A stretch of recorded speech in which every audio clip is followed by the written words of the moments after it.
ठीक है। कैसे हैं आप लोग? बढ़िया। कहाँ थे अपन? चलो, अपन थे कि ये आंसर जो लिख रहे हैं ना उसमें कुछ डेटा की बात कर रहे थे अपन, डेटा है ना।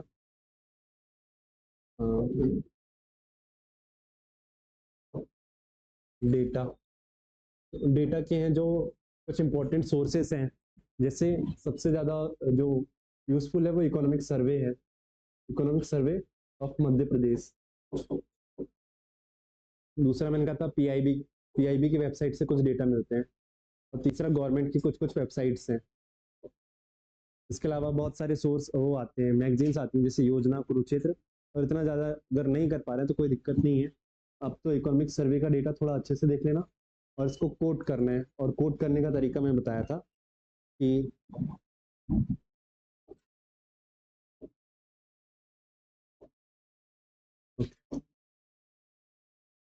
कोट करने का तरीका, जैसे अपन आंसर लिख रहे हैं कुछ सा, खाद्यान्न वितरण बोला था ना, जैसे खाद्यान्न वितरण, खाद्यान्न वितरण पर प्रयास या ऐसा कोई क्वेश्चन आता है तो अपन ये लिख देंगे कि खाद्यान्न वितरण है क्या।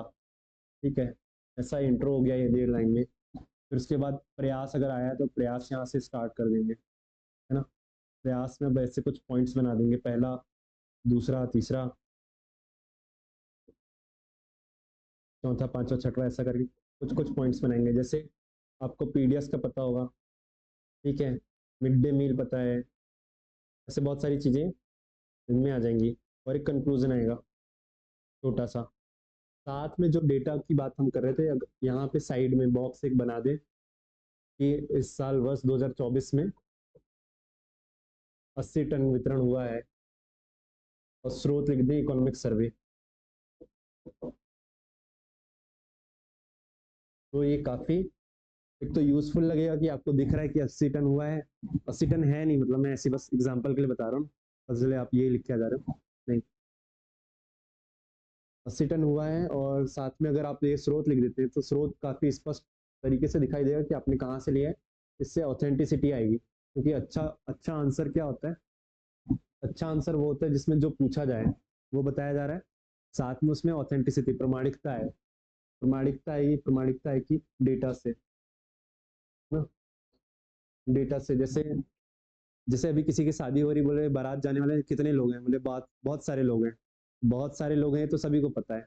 अगर आप एग्जैक्टली डेटा बताते कि 300 लोग हैं, 350 लोग हैं, इससे क्या आ रहा है कि ऑथेंटिसिटी आ रही, प्रमाणिकता आ रही। वैसे जब आंसर में आप बताते हो कि कितनी चीजें हैं, मगर ये खाद्यान्न वितरण हुआ है तो इस साल अगर 80 टन हुआ है, 80 लाख मीट्रिक टन जो भी है ना, अगर ये आप बताते हैं तो इससे प्रमाणिकता आ रही है। प्रमाणिकता आ रही है। अब साथ में आपने स्रोत भी बता दिया तो और प्रमाणिकता सिद्ध हो जा रही है, पुष्ट हो जा रही है।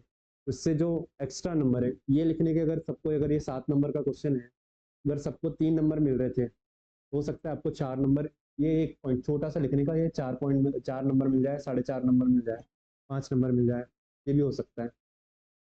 कुछ एक चीज़ें यहाँ पे अगर हम बता दें कि ग्रेन एटीएम, जैसे कि वर्तमान में ग्रेन एटीएम की अवधारणा पर काम किया जा रहा है इसके लिए, है ना। तो एक करंट से रिलेटेड फैक्ट हो गया कि ग्रेन एटीएम जैसी कुछ चीज़ें अपन स्टार्ट कर रहे हैं।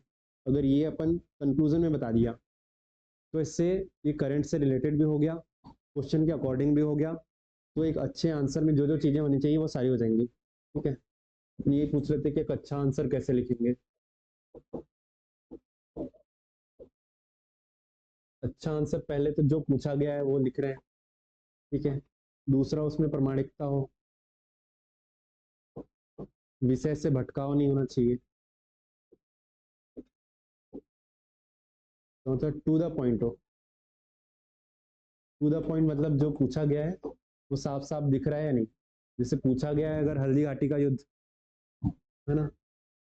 अब हल्दी घाटी का युद्ध पूछा गया है, उसमें आप लिख रहे हैं कि दो पक्षों के बीच में हुआ था, बहुत सारी लड़ाई हुई थी, इधर से आधे घोड़े आए, उधर से आधे घोड़े, इधर उतरे, बहुत सारे लोग इधर हताहत हो गया। तो आंसर तो ये वाला भी सही है, गलत तो नहीं है। पर इसमें प्रमाणिकता नहीं है और टू द पॉइंट भी नहीं है कि किसके बीच में हुआ था, ये नहीं बता रहे हो आप।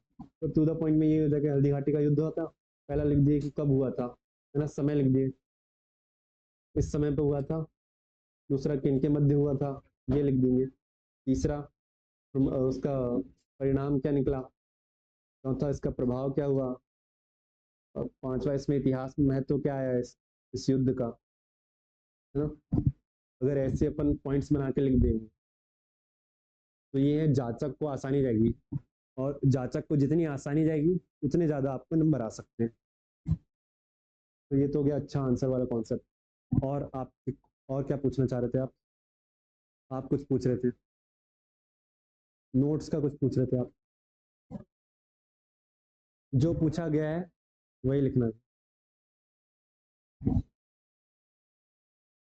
राइटिंग खराब आ रही।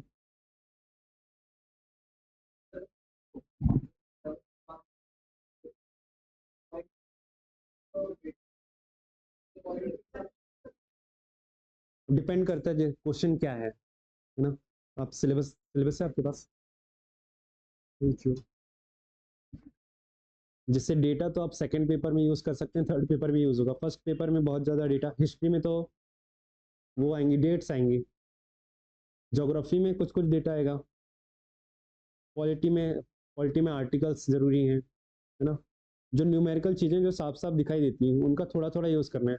और ऐसा नहीं कि क्वेश्चन पूछा गया था कि खाद्यान्न वितरण पर टिप्पणी लिखिए, तो आप लिख दिए कि इकोनॉमिक सर्वे के अनुसार इतना खाद्यान्न वितरण, इसके अनुसार इतना, इसके अनुसार, सारे आंसर में बस डेटा ही डेटा छाप दिया, तो वो आंसर भी सही नहीं है। आपको बस संतुलन बनाना है, संतुलन बनाना है।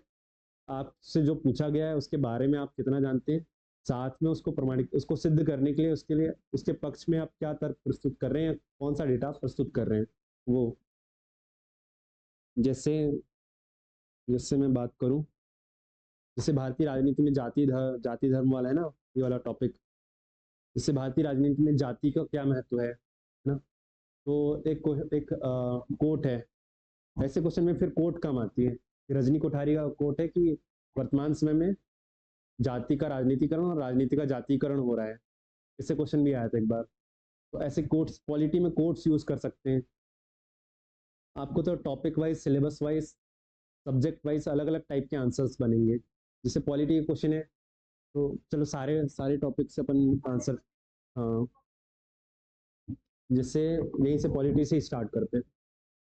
ठीक है, पॉलिटी के आंसर कैसे होने चाहिए। पॉलिटी में अगर कुछ भी पूछा गया, जैसे पहले टॉपिक में है मूल कर्तव्य। मूल कर्तव्य भारतीय संविधान की अद्वितीय पहल है, ऐसा कुछ आ गया क्वेश्चन। ऐसे क्वेश्चन आते ना, मूल कर्तव्य अद्वितीय पहल है जिसने हमारे संविधान को और रचनात्मक बनाया है, ऐसा कोई क्वेश्चन आता है। तो इसमें हम स्टार्ट करेंगे मूल कर्तव्य क्या है। अपन अगर आर्टिकल से स्टार्ट करते हैं, आर्टिकल, कौन से आर्टिकल में मूल कर्तव्य, हाँ, 51A है ना। 51A में मूल कर्तव्य की अवधारणा है। ठीक है, मूल कर्तव्य दिए गए हैं। मूल कर्तव्य क्या होते हैं, जो हमारे लिए करने योग्य, जो मतलब जिनका वर्णन संविधान में है, जो हर प्रत्येक नागरिक को करने चाहिए। ऐसे कुछ कृत्य दिए गए हैं जिन्हें मूल कर्तव्य कहते हैं। ठीक है, ये अपन छोटा सा इंट्रो अगर ऐसे स्टार्ट कर देते हैं यहाँ से, आर्टिकल से, या फिर कुछ नंबर से अपन स्टार्ट करें तो वो प्रामाणिकता के साथ हो गया। तो बहुत शॉर्ट में इंट्रो हो गया। अब मूल कर्तव्य जो क्वेश्चन था, भारतीय संविधान की अद्वितीय पहल है, तो हम उसके पक्ष में कुछ तर्क प्रस्तुत करेंगे। ठीक है, मूल कर्तव्य को हमने शामिल किया है, क्यों किया है, कहाँ से इसका जो है वो लिया गया है, ऐसे अपन यहाँ पे लिख दें। हाँ, स्वर्ण सिंह समिति के अनुशंसाओं पर हमने ये शामिल किया गया है। इसके फायदे क्या है, नुकसान क्या है, जरा जरा सा बस इसके बस अब वो करने, अपने को डिवाइड करना है कि जो क्वेश्चन के अकॉर्डिंग है। मूल कर्तव्य हमारी विशेषता है तो विशेषताएं बता देंगे, 1 2 3 4। इसका अगर महत्व पूछ रहा है तो महत्व बता देंगे। ठीक है, और भारतीय संविधान में वो कैसे ज़्यादा सिद्ध करता है, अगर वो कुछ पॉइंट्स लिखने तो वो लिख देंगे। तो यहीं पे ऐसे पॉइंट्स आ जाएंगे, पॉइंट्स आ सकते हैं, सब हेडिंग आ सकती है, जरूरी नहीं ऐसे बनाना है। फॉर्मेटिंग में कुछ कुछ ऐसे ऐसे, या फिर गोली के साथ ऐसे, है ना। अगर इनका हम यूज़ करते हैं तो कॉपी हमारी अट्रैक्टिव दिखती है, जितनी अट्रैक्टिव दिखेगी उतना ज़्यादा अच्छा है। इनसे नंबर में, ऐसा ही नहीं कि सिर्फ इनको यूज़ करने से नंबर मिलेंगे, इनको इनको यूज़ करने से एक्स्ट्रा मार्क मिलेंगे। अगर आपको 3 नंबर, अगर ऐसे लिख रहे थे 3 नंबर मिल रहे थे, हो सकता है यहाँ पे 3.5 नंबर मिल जाए, या फिर 3.25 ऐसे कुछ नंबर मिल जाए।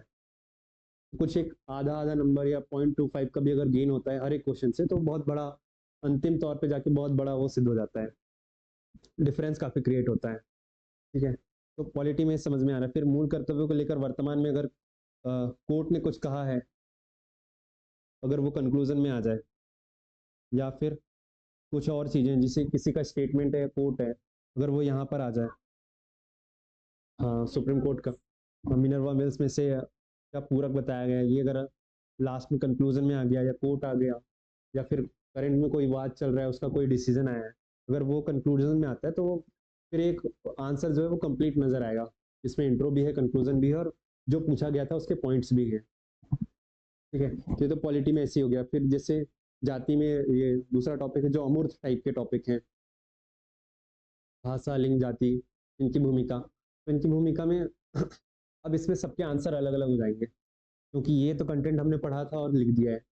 ये है आपकी रचनात्मकता पे, आप इसको कितने अच्छे तरीके से प्रेजेंट कर सकते हैं, कितने अच्छे तरीके से बता सकते हैं। जैसे जाति की भूमिका क्या होती है, अगर आप बताना चाहो, चलो एक क्वेश्चन ही है, भारतीय राजनीति में जाति की भूमिका, इसका ही आंसर अपन लिखने का ट्राई करते हैं। या फिर अगर आप अभी लिख सकते हैं, आपने पढ़ चुका है ये वाला टॉपिक, नहीं पढ़ा है, फिर भी आप बता तो सकते ही, ये तो रोज देख रहे हैं।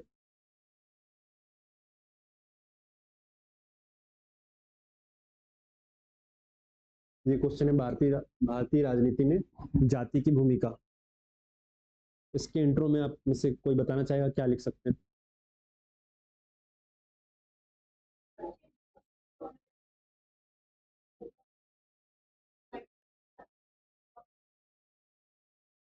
ठीक है, ऐसे कर सकते हैं पहला। और कोई?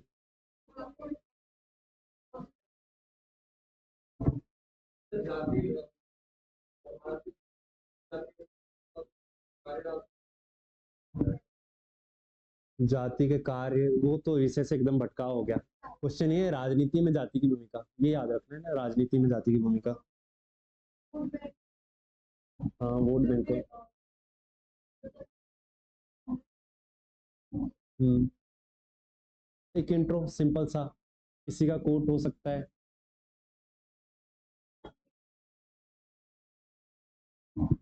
बिल्कुल।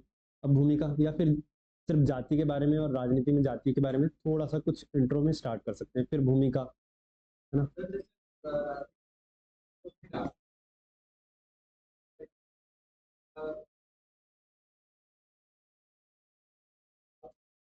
हाँ डाल सकते हैं, पर कहाँ? ठीक है, ठीक है, वो भी कर सकते हैं।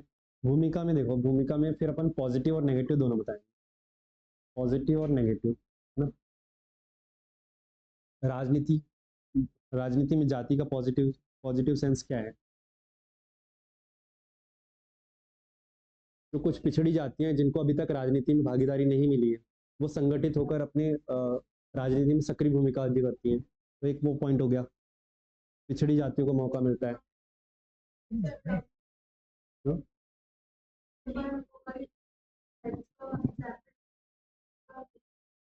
हाँ, उनको राजनीतिक की शिक्षा मिल रही है, जैसे आपने बता दिया। अब यहाँ पे ऐसे ना, जैसे अंडमान निकोबार की सोम्पेन ट्राइब थी ना शायद, हाँ, तो उन्होंने पहली बार वोटिंग का राइट यूज किया है, तो उनको क्या शिक्षा मिल रही है, राजनीतिक शिक्षा, शिक्षा में वृद्धि होती है।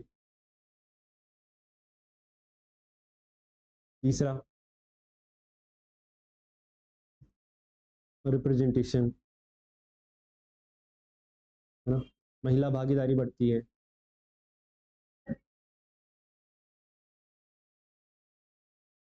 ठीक है, पॉजिटिव चीजें, फिर नेगेटिव चीजें क्या क्या हो सकती हैं? अलगाववाद हो सकता है, संप्रदायवाद हो सकता है ना? जाति हिंसा भड़क सकती है।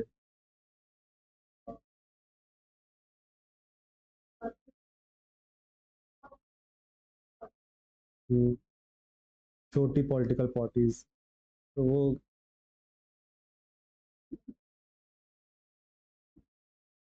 तो ऐसे करके इधर चार पांच पॉइंट, इधर चार पांच पॉइंट ना, ऐसा हो जाएगा। फिर अपन को कंक्लूजन हमेशा पॉजिटिव देना है।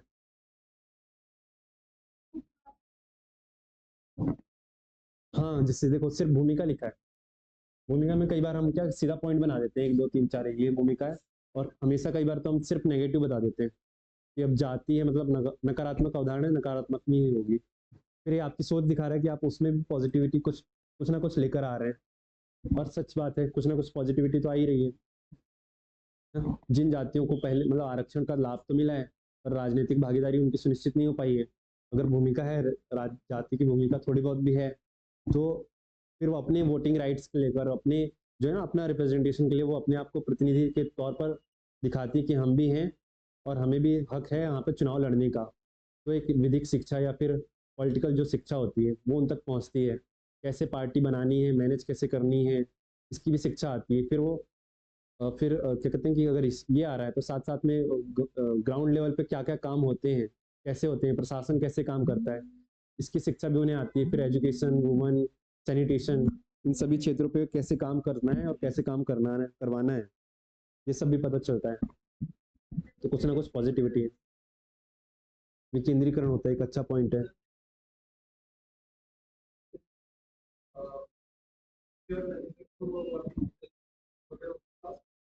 हाँ बिल्कुल। देखिए ना, ये संप्रदायवाद, जातीय हिंसा, यहाँ पे लिख दी मणिपुर हिंसा, कहीं ना। हाँ, बस इतना एग्जाम्पल ऐसे ही लिखना है। जैसे ये पॉइंट्स हो गए अलगाववाद, तो यहाँ पे जैसे बोडो, सिर्फ इतना लिखना है। संप्रदायवाद में सिर्फ एग्जाम्पल एग्जाम्पल को ऐसे कोष्टक में करके बहुत कम है, अपने पास जगह स्पेस काफी कम है, बहुत ज्यादा लंबे लंबे सेंटेंसेस तो हम बना नहीं पाएंगे। तो थोड़ा सा कोष्टक बना के मणिपुर हिंसा, जैसे जातीय हिंसा लिख दिया, मणिपुर हिंसा एग्जाम्पल हो गया। ऐसे सिर्फ पॉइंट पे और कम शब्दों में बहुत अच्छा आंसर दिखेगा, कंप्लीट लगेगा, है ना? ये वाला टॉपिक तो हो गया, ये समझ में आ रहा है ना? आप लिख सकते हैं ऐसे आंसर, अगर लिखना चाहो तो अभी लिख सकते हो। दूसरा टॉपिक, अगर भारतीय राजनीति में धर्म का प्रभाव, अभी लिख सकते हो। हाँ।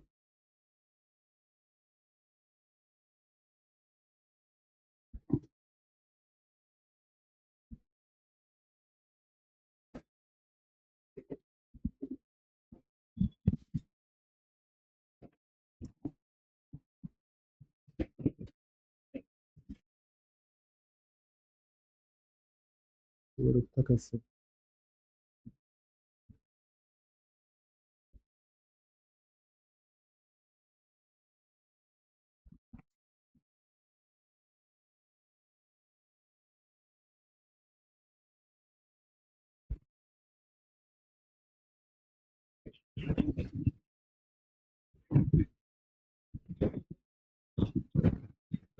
हेलो।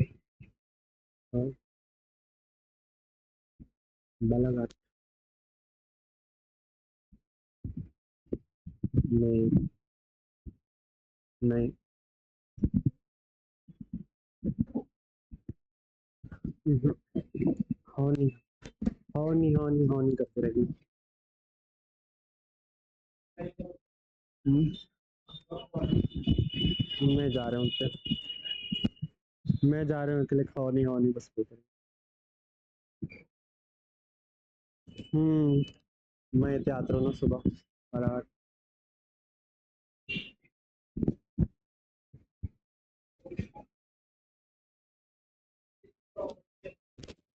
यहाँ वेदांत का पेपर है, वेदांत को छोड़ते हुए क्या आ गया। हम्म,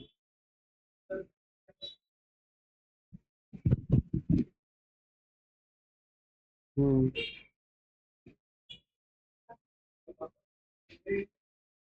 हम्म, नाश्ता करेगा हम तो।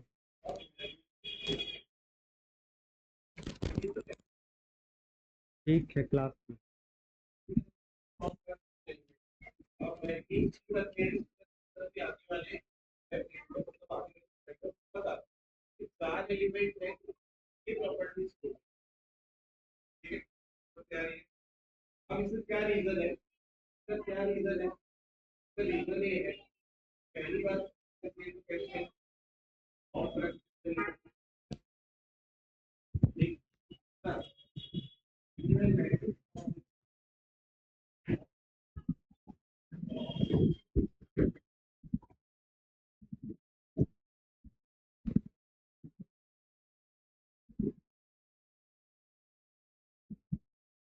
चलो,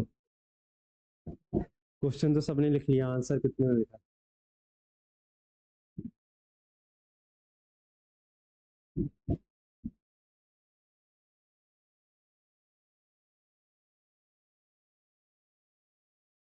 सेम ही था, तो कॉपी पेस्ट भी कर सकते थे, आंसर तो वही वाला आ जाता। सारे सारे के पॉइंट्स भी वही कॉपी पेस्ट कर सकते थे। इसलिए मैंने बोला कि अगर एक पॉइंट एक आंसर आ गया ना, सेम टू सेम दूसरा आंसर ही बना सकते थे। धर्म का प्रभाव भी सेम ही था, धर्म का ही प्रभाव पूछा था ना मैंने। सारे पॉइंट्स रिपीट कर सकते थे, पूरे पॉइंट्स वही के वही काम आ जाते हैं। ऐसे ही टॉपिक्स को अगर आप कनेक्ट करते, छोड़ दीजिए, ठीक है, हो गया, इट्स ओके। किसी ने लिखा पूरा आंसर? आधा लिखा सकते?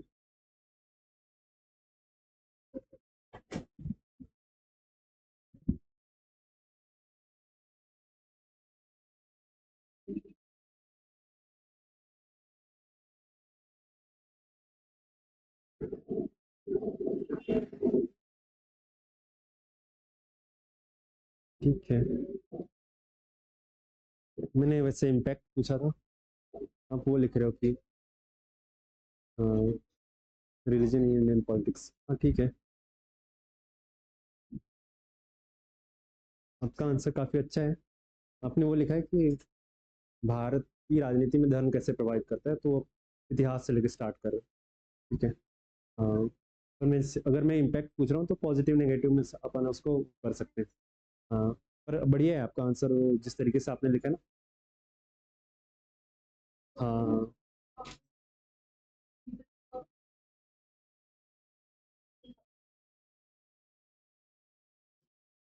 तो आपने वो पॉइंट्स हैं, वो हिस्ट्री, ठीक है, वो भी काफ़ी अच्छे हैं। जरूरी नहीं कि ऐसे ही लिखना है, पर अगर ऐसे लिखेंगे तो काफ़ी स्पष्ट तरीके से समझ में आ रहा है ना कि क्या क्या इम्पैक्ट्स हैं, पॉजिटिव कुछ है, नेगेटिव कुछ है। ठीक है, छोड़ दीजिए लिखना, आप लिख के ही मानोगे आप।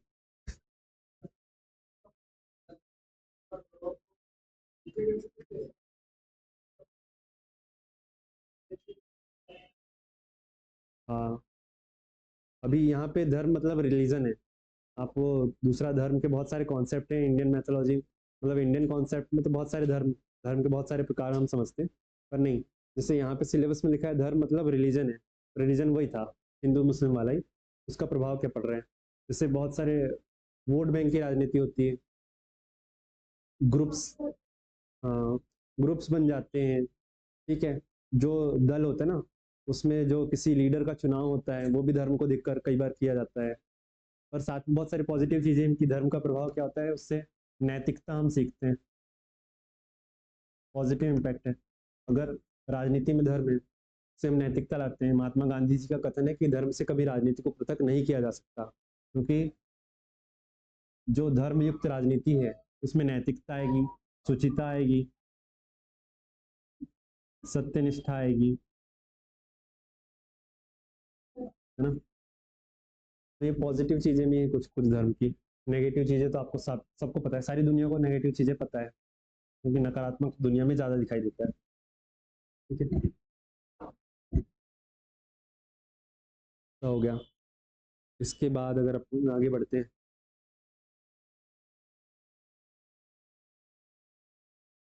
आप तो ठीक है, यहाँ तक तो अपन पहुंच गए थे। इसके अलावा, इसके अलावा आप कुछ पूछ रहे थे और? नहीं,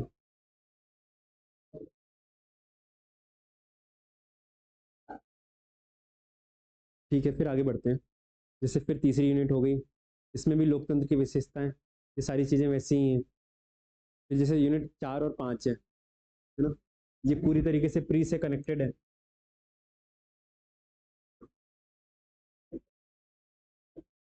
प्री से कनेक्टेड, इसमें अपने प्री में जितनी चीजें पढ़ी हैं, मुख्यमंत्री निर्णय, मंत्रिपरिषद, और साथ में मध्य प्रदेश का विभाजन, राज्यपाल नियुक्ति शक्ति, प्री में जितनी चीजें हमने पढ़ी थी, विधानसभा से लेकर विपक्ष, है ना, कि कौन से नेता प्रतिपक्ष कब थे। अभी तक ऐसे क्वेश्चन नहीं आए हैं, पर अभी जो फॉर्मेट है, जैसे 2 मार्कर है, इसमें डायरेक्टली पूछ सकता है कि मध्य प्रदेश की पहली महिला राज्यपाल कौन थी। सिर्फ 2 नंबर के क्वेश्चन में सीधे तरीके से फैक्ट पूछे जा सकते हैं। तो प्री में जो फैक्ट पढ़े थे वो मेंस में भी काम आएंगे, साथ में मेंस में जो फॉर्मेटिंग हम करते हैं वो तो काम आएगी ही आएगी ना। जैसे मध्य प्रदेश, आपको अब तक तो समझ में आ गया होगा, अगर मध्य प्रदेश में अध्यक्ष की भूमिका या विपक्ष की भूमिका,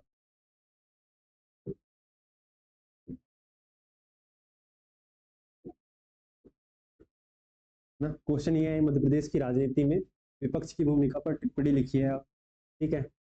अब बताओ आप लोग कैसे लिखेंगे।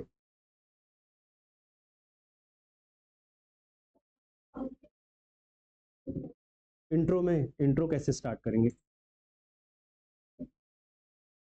हाँ वो तो आप भूमिका बता रहे हो, अच्छा बता रहे हो, सारे पॉइंट सही है। इंट्रो की बात कर रहे हैं, विपक्ष क्या होता है, बहुत शार्ट में।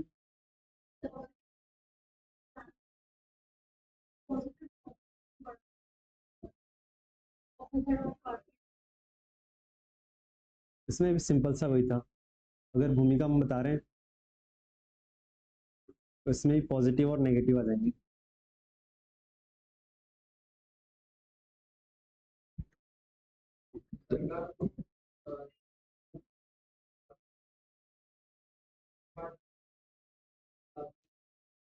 वो पॉजिटिव है ना, जो भी अगर जिससे, हाँ, जो भी वर्तमान समय में नीतियां रहती है उसकी कमियों को उजागर करती है विपक्षी पार्टियां। दूसरा, योजनाओं के उचित क्रियान्वयन को सुनिश्चित करवाती हैं, ठीक है, भ्रष्टाचार को रोकती हैं, है ना, निगरानी तंत्र को मजबूत बनाती है। ये सारी भूमिका हुई पॉजिटिव। नेगेटिव में क्या होता है, कई बार जो होता है कार्य रुक जाते हैं, जैसे कार्यों में अनावश्यक हस्तक्षेप करती है ना, कई बार राजनीतिकरण बहुत ज्यादा करने लगती है, कई बार वो जैसे विधिक कार्य में उसमें बाधा डालती है ना, विधायी कार्य में बाधा, कि संसद को चलने नहीं देंगे या फिर विधानसभा को चलने नहीं देंगे। कुछ कुछ ऐसे होते हैं, जैसे आप इनके फिर एग्जाम्पल लिख सकते हैं विधायी कार्यों में बाधा। जैसे इस साल जो है 4 सेशन में सिर्फ कुछ घंटे ही थे जिस टाइम पर संसद बैठी थी, वो बहुत कम था, प्रोडक्टिविटी काफ़ी कम थी, एफिशिएंसी काफ़ी कम थी, उसको आप लिख सकते हैं। ऐसे करके सारे आंसर कंप्लीट करने, कंक्लूजन तो आपको पता ही है। हाँ, इंट्रो में पॉलिटी का क्वेश्चन है, विपक्ष में कहीं आर्टिकल आता है कोई सा विपक्ष के लिए। हाँ, हाँ आर्टिकल से स्टार्ट कर सकते हैं।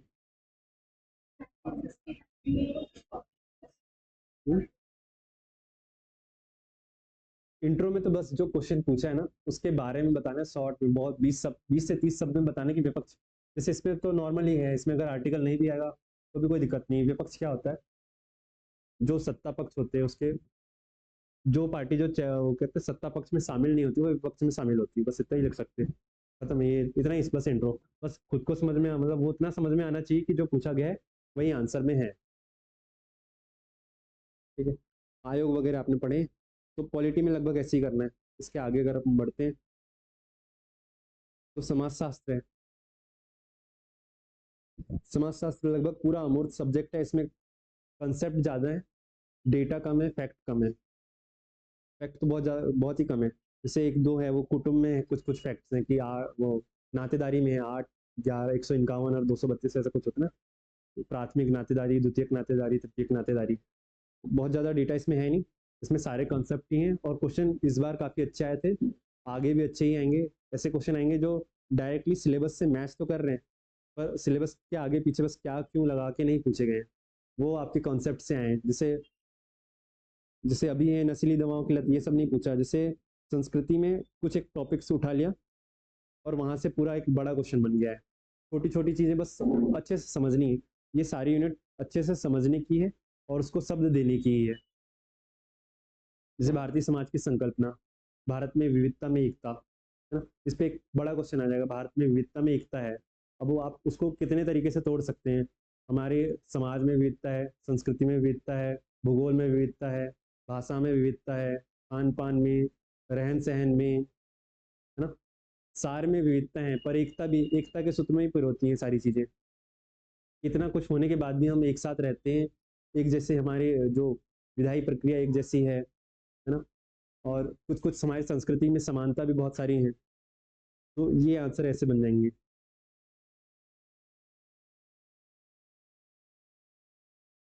समाजशास्त्र आपने पढ़ लिया? नहीं।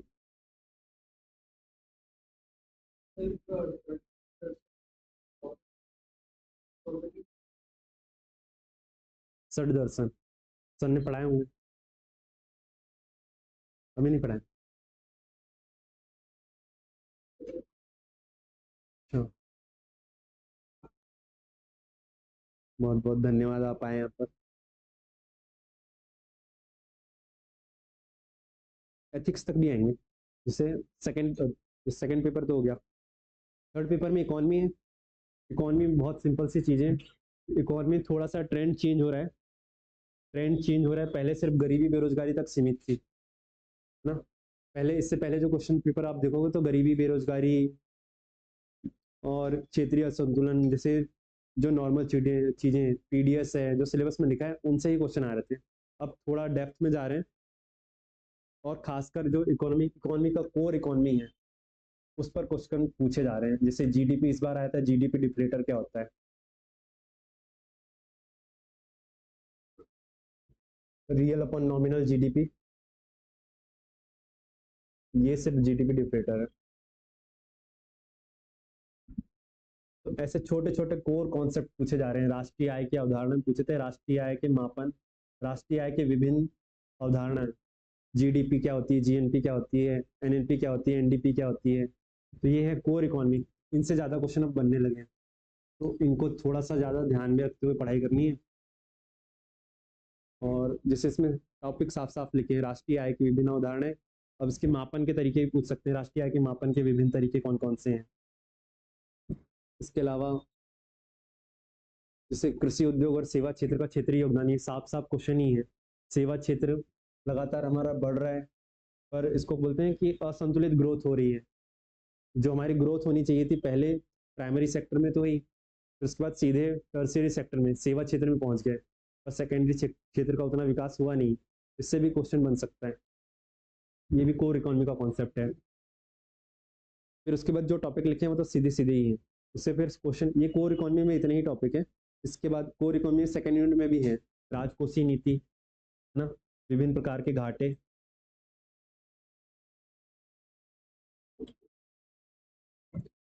बजट।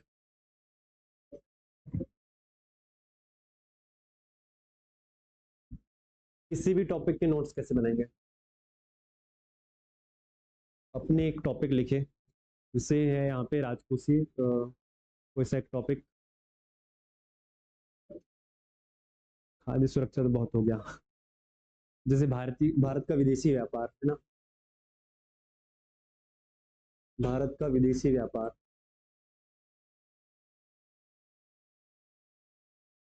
नोट्स में हमारे पास कुछ कुछ पॉइंट्स अब में आने चाहिए, जैसे विदेशी व्यापार क्या है, इसकी डेफिनेशन है ना, फिर हमारा किन किन देशों के साथ होता है,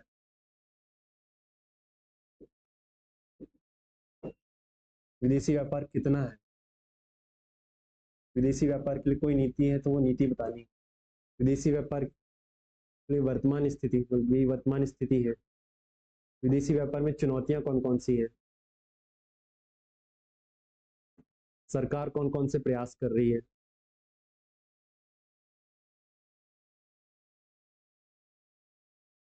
और भविष्य की संभावनाएं क्या है।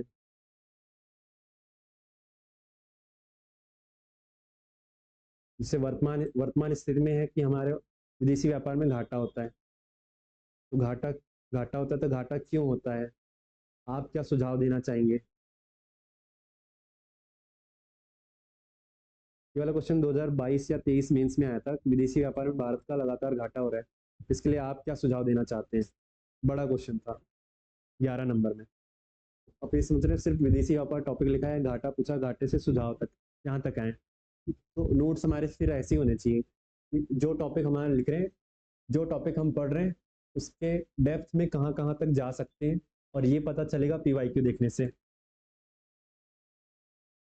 तो आप जो भी टॉपिक पहले स्टार्ट करते हैं, तो सबसे पहले आपको तो सिलेबस के अकॉर्डिंग पढ़ना है, सिलेबस आपके हाथ में अब टॉपिक आपने स्टार्ट किया है, तो सबसे पहले तो आप देखो कि उससे पहले सालों में क्वेश्चन क्या क्या पूछा गया है ना।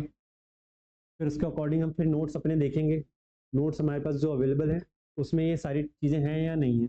जो जो चीज़ें नोट्स वाले ने बना के दी हैं, क्योंकि जिस भी कोचिंग में हम जाते हैं वो ऑलरेडी मेहनत कर रहे हैं, वो आपके लिए मेहनत कर रहे हैं, उन्होंने ऑलरेडी नोट्स बनाए हैं, तो एकदम हम स्क्रैच से स्टार्ट नहीं करेंगे। जो वो नोट्स है उनको ही देखना है, अगर उनमें थोड़ा बहुत कुछ कम लग रहा है या फिर ऐसा लग रहा है कि शायद ये वाला जो पीवाईक्यू था उस नोट्स में नहीं था, है ना, तो वो अपने फिर मॉडल आंसर या फिर कहीं और से, चैट जीपीटी से, नेट से, पीआईबी के डेटा से उसको अपन कंप्लीट कर लेंगे। तो ऐसे करके सारे नोट्स कंप्लीट हो जाएंगे, बहुत जल्दी हो जाएंगे। ये तो क्या नोट्स कैसे बनाने, ऐसे ही हर एक टॉपिक अगर आप सिर्फ ये फॉर्मेटिंग करते जाओगे तो भी आपके नोट्स कंप्लीट होते जाएंगे। फिर सारी चीज़ें जरूरी नहीं कि आप लिखें, शॉर्ट नोट्स होते हैं कुछ, एक होता है ना मार्केट में बहुत ज़्यादा शॉर्ट नोट्स का प्रचलन है।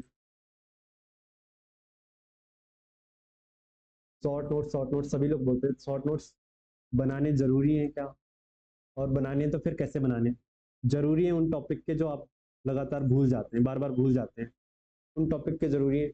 और कुछ टॉपिक ऐसे हैं जैसे गरीबी, बेरोजगारी, उनमें बहुत आप शॉर्ट में लिख दीजिए कुछ कुछ चीज़ें जो आप भूल रहे हैं, बाकी आप डेफिनेशन भी लिखेंगे उसमें, कारण क्या है ये भी लिखेंगे। कारण तो आप बता सकते हैं कि भारत में गरीबी क्यों है, कारण क्यों है, ये सब लिखना जरूरी नहीं है, बस उसके सिर्फ कीवर्ड लिख सकते हैं, कारण ऐसा लिख दिया, कीवर्ड्स लिख दिए 1 2 3 4, फिर सरकार के प्रयास क्या है 1 2 3 4, ये क्या है 1 2 3 4।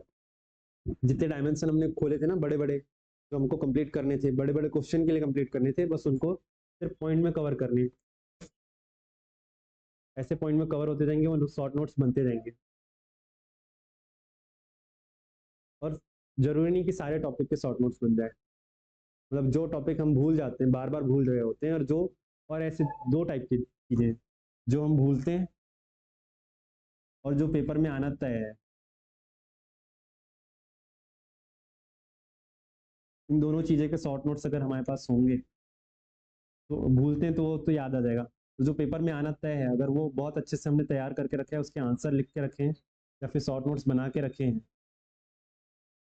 तो डेफिनेटली अपन फिर अच्छा आंसर लिखेंगे, बाकियों से अच्छा आंसर लिखेंगे। क्योंकि जब लास्ट टाइम पे हम तैयारी कर रहे होते, जब लास्ट टाइम पे रिवीजन कर रहे होते हैं, तो बहुत बड़ा सिलेबस हो जाता है, बहुत सारी हौच पौच होती है, और फिर हर एक आंसर के वैसे आंसर हम नहीं लिख पाते जितना हमने पढ़ा था।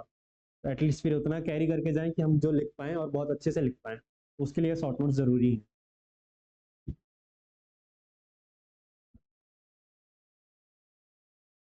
इकोनॉमी का आपको समझ में आया, समझ में आ समझा पा रहा हूँ मैं। फिर एमपी की इकोनॉमी आती है, एमपी की इकोनॉमी के लिए आपको क्या करना चाहिए, एमपी की इकोनॉमी का अगर आप सिलेबस देखेंगे और दूसरा उसको मैच करेंगे इकोनॉमिक सर्वे से, तो पॉइंट बाई पॉइंट सेम मिलेगा। इकोनॉमिक सर्वे 200 400 पेज का बहुत मोटी किताब लगती है, पर वो है नहीं। उसको अगर आप अच्छे से पढ़ लो और समराइज करो तो 30 पेज में शामिल हो जाएगी, 30 पेज में आ जाएगी वो। अभी इकोनॉमिक सर्वे आया है, अगले मेंस में भी वो काम, अगले प्री में काम आएगा, अगले मेंस में भी काम आएगा, इस मेंस में तो डेफिनेटली काम आएगा, अगले प्री और अगले मेंस में भी काम आएगा। हर साल आता है, बजट के एक दिन पहले आता है। उसका पीडीएफ आज की डेट में तो नहीं आया है, पर 2 4 दिन में पीडीएफ आ जाएगा, सभी के पास पहुंच जाएगा। उसे आप पढ़ते हैं, उसको 30 पेज में समराइज करते हैं। इस बार प्री में 12 क्वेश्चन आए थे, 16 क्वेश्चन, उस पीडीएफ से 16 क्वेश्चन आए थे। जी सर, मुझे पता था 12 से 15 क्वेश्चन आए, सर ने बताया कि 16 क्वेश्चन आए, 16 क्वेश्चन प्री में आए, और मेंस में आप समझ लीजिए जो नई नई योजनाएं आती, जो डायरेक्ट पेपर में आती ना, नोट्स में हमारे रहती नहीं, अवेलेबल नहीं हो पाती, क्योंकि बहुत जल्दी रैपिडली नोट्स वो डेवलप नहीं हो पाते और उतना अपडेट नहीं हो पाते। पर वो सारी योजनाएं आपके इकोनॉमिक सर्वे में रहती हैं, और इकोनॉमिक सर्वे से डायरेक्ट क्वेश्चन बनते हैं, और डायरेक्ट वहाँ पे उसका ना आंसर फ्रेमिंग में लिखा है। जैसे मेरे को याद है 2021 का मेंस था, मार्च में इकोनॉमिक सर्वे आया था और जुलाई में मेंस था।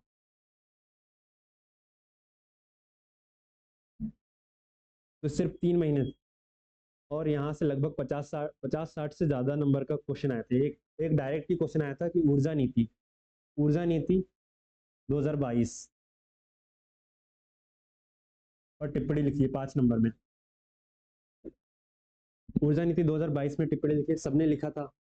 और उसमें उसके पॉइंट्स थे, 7-8 पॉइंट थे। उसमें सब में डेटा था, 2030 तक हमें ये करना है, 27 तक ये करना है, इतने रोजगार, इतना, इतने करोड़ का हमारा टारगेट है। पर अब लोगों ने आंसर तो लिखे, छोड़ के तो नहीं आ रहा कोई। तो ऊर्जा नीति लिख दी कि नवीकरणीय ऊर्जा को बढ़ावा देना है, सरकार ये प्रयास करने वाली है, पब्लिक प्राइवेट पार्टनरशिप को बढ़ावा देने वाली है। सबने ऐसे नॉर्मल पॉइंट लिखे हैं, तो सबके आंसर सही हैं। 5 में से 2 नंबर तो लगभग सभी को मिले होंगे। पर जिन लोगों ने इकोनॉमिक सर्वे पढ़ा था, मैंने पढ़ा था, हम जितने लोग हम साथ में तैयारी कर रहे थे सबने पढ़ा था, सबने लिख के आए थे एकदम एग्जैक्टली वही पॉइंट। तो मेरे ख्याल से अगर जांचक अगर 2 नंबर दे रहा था, सबके आंसर ऐसे ही थे। पर जब हमारी कॉपी गई होगी तो उसको तो बहुत अच्छा लगा होगा कि इसके पास जो आंसर उसके पास ऑलरेडी था, मॉडल आंसर जो रहा होगा। तो जब उस टीचर ने देखा होगा कि वैसा ही कुछ ये दिख रहा है, तो डेफिनेटली 2 से ज़्यादा ही नंबर मिलेंगे। हो सकता है 4 नंबर मिल गए 5 में से, और ऐसे नंबर मिलते हैं। लास्ट टाइम 2018 में कॉपी दिखाई गई थी, तब लोगों ने बताया कि 6 में से 6 नंबर मिले। उस समय 6 नंबर के क्वेश्चन आते थे। तो ऐसे क्वेश्चनों में 6 में से 6 भी मिले जिनमें डेटा वेटा अगर ऐसा कुछ आता है, तो पूरे में पूरे नंबर भी मिलते हैं। और कई बार पूरे में 1 नंबर भी नहीं देते, 6 में से 1 नंबर भी नहीं मिला है, आधा नंबर दिए, 1 नंबर दिए, 2 नंबर दिए। ऐसा भी होता है, क्योंकि हम बहुत ही नॉर्मल आंसर ऐसा लिख के आ जाते हैं कि बढ़ावा देने वाले, ये करने वाले, वो होगा वो होगा। जो बोलते हैं ना सिंपल वर्ड में कि नहीं आता फिर भी कुछ ना कुछ अटेम्प्ट करके आते हैं। वो भी करना है जब आपको कुछ नहीं आता। तो जो सिंपल हमने फॉर्मेटिंग की है, जो आपको मैंने अभी कुछ देर पहले बताया था कि मैंने पूछा था जाति की भूमिका, और मैंने कहा था कि धर्म की भूमिका लिख के दिखाइए, आप सेम टू सेम वही आंसर लिख सकते थे उसमें। वैसे पॉइंट हमें भी कुछ कुछ तैयार करना है कि एक आंसर हमने तैयार किया है, अब उसको हम कहाँ कहाँ फिट कर सकते हैं। खासकर ये फिट होता है उसमें, आप जब पढ़ते हैं,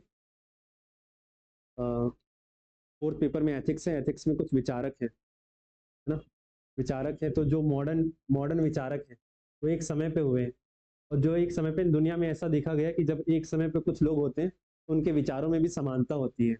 जिस समय अरस्तु थे, उस समय भारत में जो विचारक थे उनके विचारों में भी समानता थी। बुद्ध, यहाँ पे बुद्ध हुए थे, वहाँ पे भी पश्चिम में कुछ फिलोसफर्स हुए थे, उनके विचार भी लगभग समान थे। एक तो आश्चर्य की बात यह कि एक सेंटेंस है, जिस समय बुद्ध ने यहाँ पे बोला था, उसी समय पश्चिम के एक विचारक है जिनका भी मेरे को नाम याद नहीं आ रहा, सेंटेंस भी सेम ही था कि आप एक नदी में 2 बार डुबकी नहीं लगा सकते। तो ये देखा गया है, पूरे इतिहास में ये देखा गया है कि जिस समय पे विचारक, जिस समय पर एक समय पर विचार लगभग सेम होते हैं, पूरी दुनिया में एक जैसे विचार फ्लोट कर रहे होते हैं। तो मॉडर्न जो थिंकर्स हैं इथिक्स के, उनके विचार एक जैसे हैं, तो उसके कुछ कॉमन पॉइंट्स हम ले सकते हैं। अगर स्वामी विवेकानंद आ गए हैं, अगर हमने स्वामी विवेकानंद बहुत अच्छे से पढ़ा था, पर राजा राम मोहन रॉय आ गए पेपर में और हमने वो नहीं पढ़ा था। बहुत सारे टॉपिक सिमिलर है, महिलाओं की वो शिक्षा के बारे में अच्छी बातें करेंगे, छुआछूत के बारे में बोलेंगे कि ये सब नहीं करनी चाहिए, कुरीतियों के बारे में बोलेंगे कि ये सब नहीं होना चाहिए। ये कुछ कुछ कॉमन पॉइंट्स हैं, ये हर हर टॉपिक में मिल जाएंगे, हर सब्जेक्ट में मिल जाएंगे। जैसे पॉलिटी मैंने आपको पॉइंट आउट किया था एक, है ना, हाँ, जाति धर्म वाला, वो लगभग पूरे टॉपिक पूरे उसके लिए जाति धर्म वर्ण लिंग भाषा दल, सारे में सेम आंसर आ सकता है। और एक कुछ याद आया था, जैसे ना हम किसी रेस्टोरेंट में जाते हैं, तो, जो टॉपिक हैं, जितने टॉपिक हम पढ़ते हैं उसके इंट्रो और कंक्लूजन हम पहले से तैयार करके रखते हैं। इसका एग्जांपल है जैसे हम किसी रेस्टोरेंट में जाते हैं ना, वहाँ पे पनीर के 17 टाइप की डिशेस होती हैं, और 5 मिनट में आ जाता है, 10 मिनट में आ जाता है वो बना के। क्यों? क्योंकि उनके पास कंटेंट जो है, ग्रेवी, मटेरियल सब सेम रहता है, बस मसाला चेंज करते हैं। तो वैसे भी हमें भी अपने आंसर में वैसे ही करना है कि हमारा जो है इंट्रो, जो भी टॉपिक पूछा है उसका इंट्रो तैयार हो, कंक्लूजन तैयार हो। अब जो मेन पॉइंट्स हैं, अगर हमने पूछे जो मेन पॉइंट्स है, बस उसको चेंज करना है और परोस देना है। इससे हमारा समय भी बचेगा। जो आंसर लिखने में हमें 4 मिनट लग रहे थे या 3.5 मिनट लग रहे थे, उसमें चूंकि ज़्यादातर टाइम हमें लगता है इंट्रो और कंक्लूजन लिखने में ही, पॉइंट्स तो एक के बाद एक याद आते रहते हैं, ये लिख देते हैं, ये लिख देते हैं, ये लिख देते हैं। पर कंक्लूजन लिखने में तो कई बार सोचना ही पड़ जाता है कि इसमें क्या कंक्लूड करें, इसे कैसे कंक्लूड करें। तो अगर हम पहले से तैयार हैं, जैसे जैसे आप टॉपिक कर ले सिंधु सभ्यता, सिंधु घाटी सभ्यता, आप उसके इंट्रो में हमेशा इंफॉर्मेशन जानी चाहिए। इंफॉर्मेशन में अपन उसका टाइम बता सकते हैं ना, क्षेत्र बता सकते हैं और कहाँ तक फैली थी। कंक्लूजन में हम बता सकते हैं कि मॉडर्न वर्तमान समय में जो स्मार्ट सिटी का कॉन्सेप्ट है वो उससे मेल खाता है, उससे हम प्रेरित होते हैं। तो ये पहले से इंट्रो और कंक्लूजन है। अब उसमें अब अगर उसका राजनीतिक राजनीतिक विशेषताएं पूछेंगे तो हम लिख सकते हैं, शासनिक व्यवस्था पूछेंगे तो हम लिख सकते हैं, सामाजिक व्यवस्था पूछेंगे तो हम लिख सकते हैं। क्वेश्चन तो एक ही आने वाला है। तो राजनीतिक सामाजिक सब यहाँ पर तो चेंज होता रहेगा अकॉर्डिंग टू क्वेश्चन। और जैसे ही हमें सिंधु घाटी सभ्यता दिखाई दिया, हमने फट से इंट्रो लिख दिया और कंक्लूजन हमारा रेडी है पहले से ही। अब जो क्वेश्चन का अकॉर्डिंग है वो पॉइंट्स हम बना के लिख देंगे, है ना। वैसे ही जो रेस्टोरेंट में हम जाते हैं पनीर बनाते हैं वैसे ही। ठीक है, इसमें फिर एक टॉपिक है सांख्यिकी वाला। इससे इस बार काफ़ी क्वेश्चन आए थे, नोट्स नहीं थे, पर फिर भी इसमें इंटरनेट में बहुत सारी चीज़ें मिल जाएंगी। साथ में कुछ यूनिवर्सिटीज़ की है ना, जैसे इग्नू के नोट्स इसमें मिल जाएंगे। आपको पता है ज़्यादातर क्वेश्चन इग्नू के नोट्स से आते हैं एमपीपीएससी के मीन्स में। खैर इसके नोट्स कहीं ना कहीं अभी अवेलेबल हो जाएंगे, अगर आपने अभी नहीं पढ़ा है 1-2 महीने बाद इसे पढ़ना, तब तक नोट्स आ जाएंगे अच्छे वाले। फिर थर्ड पेपर में साइंस। साइंस पहले काफ़ी ज़्यादा था, साइंस का ऐसा था वेटेज कि फिजिक्स अलग था, केमिस्ट्री अलग, बायो अलग, वो सब खत्म हो गया है। सिर्फ एक टॉपिक लिखा है विज्ञान के साधारण अनुप्रयोग। तो एक चीज़ और आपको आनी चाहिए, वो है परिभाषा बनाने की एबिलिटी ना, किसी भी चीज़ की आप परिभाषा तुरंत बना सकें। जैसे विज्ञान के साधारण अनुप्रयोग है, एक क्वेश्चन आ गया कि जैसे पंखा है, पंखे का दैनिक जीवन में बहुत महत्व है, ये क्वेश्चन आ गया। अब आप इंट्रो तो लिखने वाले हैं, इसमें भी महत्व तो सब लिखना ही है। पंखे पंखे का इंट्रो क्या होगा, अभी तक हमने किसी नोट्स में तो पढ़ा नहीं पंखे का कोई इंट्रो। तो तुरंत आपके पास ये एबिलिटी हो कि पंखे की अपन डेफिनेशन बना सके। बताओ फिर कोई बना सकता है अभी? इलेक्ट्रॉनिक है ना, इलेक्ट्रिक युक्ति है जो, हाँ, वो तो लिखा ही है क्वेश्चन में, दैनिक जीवन में सुविधाएं जो कौन सी एनर्जी को किस एनर्जी में कन्वर्ट कर रही, विद्युत ऊर्जा को यांत्रिक ऊर्जा में परिवर्तित कर हवा पहुंचाता है। सिंपल सा ये एकदम। ये वाली अगर एबिलिटी आप सीख गए है ना, तो कभी भी फिर इंट्रो लिखने में दिक्कत नहीं होगी। जैसे चेयर का आप इंट्रो बना सकते हैं ऐसे। बस ये एक्सरसाइज करनी है। पंखा और चेयर तो आएगा नहीं पेपर में, कुछ रैंडम अगर नया आ गया तो आपके पास ये वाली अगर एबिलिटी है, उसका डेफिनेशन आप 50 शब्द मतलब 20 शब्दों में बहुत आसानी से बना लेंगे। उससे भी समय बचेगा। बहुत सारे लोग की दिक्कत ये होती है ना कि पेपर छूट रहा है, छूटता है इसलिए कि अचानक से नया कुछ आ गया, अब उसमें समझ में नहीं आता कि क्या करें। और मीन्स ऐसे डिज़ाइन है कि आपको सोचने का समय नहीं है, आपको बस लिखते ही रहना, लिखते ही रहना, लिखते रहना, और 3 घंटे खत्म होंगे। अगर आप 5 मिनट भी रुक गए, 5 मिनट तो बहुत ज़्यादा होगा, 3 मिनट भी रुक गए, तो फिर डेफिनेटली आपका कोई ना कोई क्वेश्चन छूटने वाला है, या फिर उसको आप जल्दबाजी में ऐसे ही बस कंप्लीट ही करके आने वाले, कुछ भी लिख दिया ऐसे हो गया। तो एक ये वाली स्किल आपको सीखनी है, परिभाषा बनाने वाली। बीच बीच में 4-5 चीज़ें मैंने बता दी हैं अभी तक। परिभाषा वाली स्किल सीखनी है, इंट्रो कंक्लूजन पहले से तैयार करके रखना है, शॉर्ट नोट्स कैसे बनाने हैं। फिर वापस टॉपिक पे आते हैं, तो साइंस हो गया। इसमें फिर बायोलॉजी के बारे में लिखा है। बायोलॉजी हमेशा से पूछा जा रहा है, आगे भी पूछा जाएगा। तो उसमें ये जो टॉपिक्स हैं वो अच्छे से तैयार करने हैं, तो टू द पॉइंट ही होते हैं। इसमें इंट्रो कंक्लूजन की जरूरत भी नहीं होती। अगर सेल के कोशिका के कार्य लिखना है तो कार्य स्टार्ट कर सकते हैं, 1 2 3 4, कंक्लूजन की आवश्यकता नहीं है। साइंस साइंस के क्वेश्चन में कंक्लूजन जरूरी नहीं है।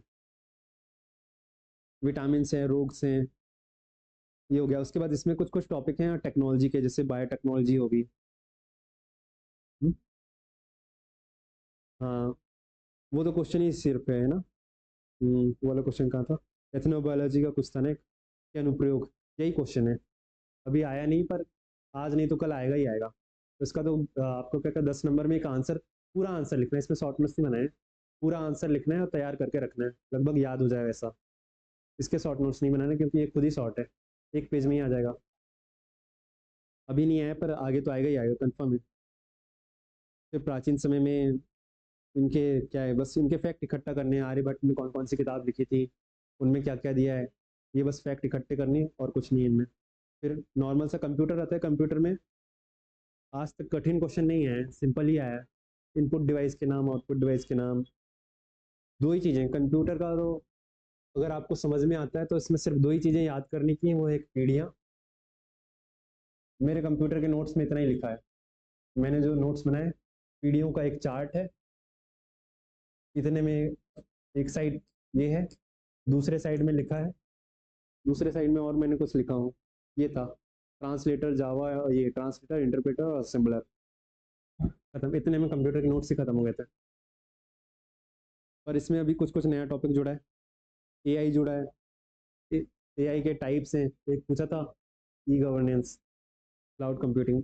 एआई में पूछा था हार्ड एआई, सॉफ्ट एआई, इसमें क्या अंतर है, ये सब देखना पड़ेगा। क्लाउड कंप्यूटिंग क्या होती है, क्लाउड कंप्यूटिंग के कुछ प्रकार हैं, वो अभी पूछे नहीं है, पर उसमें सॉफ्टवेयर एज अ सर्विस है ना, IaaS, platform as a service, ऐसे 3-4 टाइप के प्रकार हैं। बस इनको यही है, कंप्यूटर के शॉर्ट नोट्स 4-5 5-10 पेज में आ जाएंगे, बहुत ज़्यादा उसमें है नहीं। और अभी तक क्वेश्चन बहुत ज़्यादा टफ आया नहीं है इससे। फिर इसी यूनिट में मैथ्स है और इसमें एक नया टॉपिक जुड़ा है, वो ज्यामितीय आकृतियों का क्षेत्रफल। तो उसमें बस आपको क्या करना है, वो याद करने पड़ेंगे। 10th की बुक में सारे मिल जाएंगे, क्षेत्रफल और पृष्ठीय क्षेत्रफल।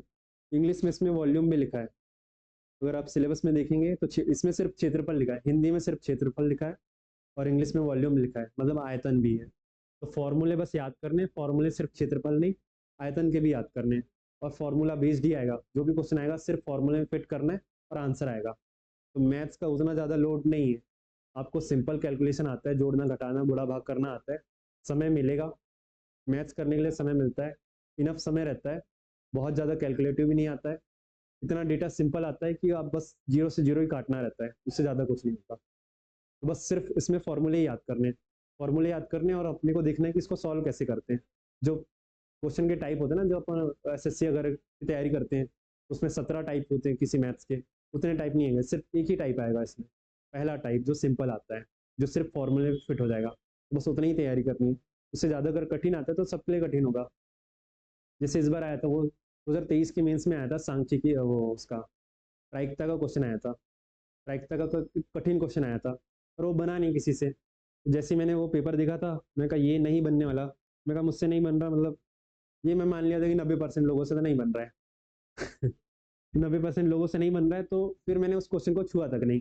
मैंने कहा अब समय बचा है, 10 मिनट एक्स्ट्रा मिल गए हैं, तो 10 मिनट में बाकी क्वेश्चन में लगा देता हूँ, है ना, बाकी क्वेश्चन में थोड़ा थोड़े से डेफिनेशन अच्छे कर लेता हूँ, या फिर हैंड राइटिंग सुधर जाएगी, क्योंकि 10 मिनट अब मेरे पास एक्स्ट्रा है, 7 मिनट 8 मिनट एक्स्ट्रा है, तो उससे हैंड राइटिंग सुधर गई। और उसको देखा नहीं, फिर भी टाइम बच गया था, आखिरी में 3 मिनट करीब बचे थे, उस क्वेश्चन को अटेम्प्ट किया था, फिर पुख्ता तरीके से समझ में आया कि ये 99% लोगों से नहीं बनेगा। तो और डेफिनेटली यही सच भी यही है कि वो किसी से नहीं बना, वो बन सकता है जिनने एसएससी एसएससी की तैयारी की होगी, जिनने मैथ्स बहुत अच्छे से पढ़ा होगा, पर ये समझ में आ रहा था कि ये तो नहीं बनने वाला किसी से। फिर थर्ड और फोर्थ यूनिट है उसकी हेल्थ की, हेल्थ और खासकर आयुष इसमें लिखा है ना, हेल्थ के टॉपिक है इसमें, दोनों दोनों यूनिट में हेल्थ के टॉपिक हैं। जैसे यूनिट 4 में है राष्ट्रीय स्वास्थ्य कार्यक्रम, राष्ट्रीय स्वास्थ्य कार्यक्रम में आपको उनके ईयर पता होने चाहिए कि कब कब स्टार्ट हुआ था और सरकार के क्या प्रयास हैं। सरकार के क्या प्रयास है और वर्तमान स्थिति क्या है, जैसे टीबी में वर्तमान में स्थिति क्या है, भारत को TB capital, cancer capital, diabetes capital बोला जाता है। उसके बस छोटे छोटे से डेटा होंगे, इतने मरीज थे, इतने लोगों को ठीक किया गया, और ये योजनाएं चलाई जा रही हैं, बस यही हो गया, इससे ज़्यादा कुछ नहीं है। वो बस डेट लिखनी है, उसमें ईयर लिखना है, कब स्टार्ट हुआ था, क्या कार्यक्रम चल रहा है, और वर्तमान में स्थिति क्या है, बस यही क्वेश्चन आने वाला है उससे।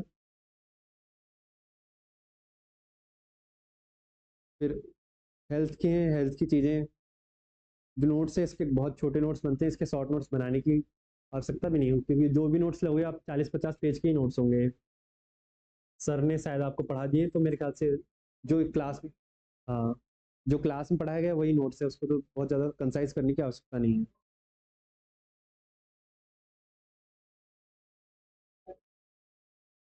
फिर एनवायरनमेंट है, एनवायरनमेंट में जो टॉपिक लिखे हैं वही क्वेश्चन है, अभी तक तो ऐसे ही चलता आ रहा है कि जो टॉपिक लिखे हैं वही क्वेश्चन है, एक दो क्वेश्चन आते हैं जो आउट ऑफ द बॉक्स होते हैं, फिर वो वैसे ही हो जाती है सिचुएशन कि अगर आपने बहुत, हाँ, छोटे वाले 2 नंबर वाले छोटे वाले, उसमें कई बार होता है कि वो आपको फुल फॉर्म पूछ लेते हैं या फिर कोई सा टारगेट पूछ लेते हैं। वो क्वेश्चन ही ऐसे कि फिर वो सिर्फ उन्हीं से बन पाएंगे जिनने बहुत ज़्यादा उसमें रिसर्च की होगी, तो उसका भी लोड नहीं है। आपको तो इतना ही है कि जो सामान्य लोग बना रहे हैं आपको वो आ जाए, और उसमें आप सामान्य लोगों से बेहतर थोड़ा कर पाए अपने आंसर में, उतने में सिलेक्शन हो जाता है, उतने में रैंक आ जाती है।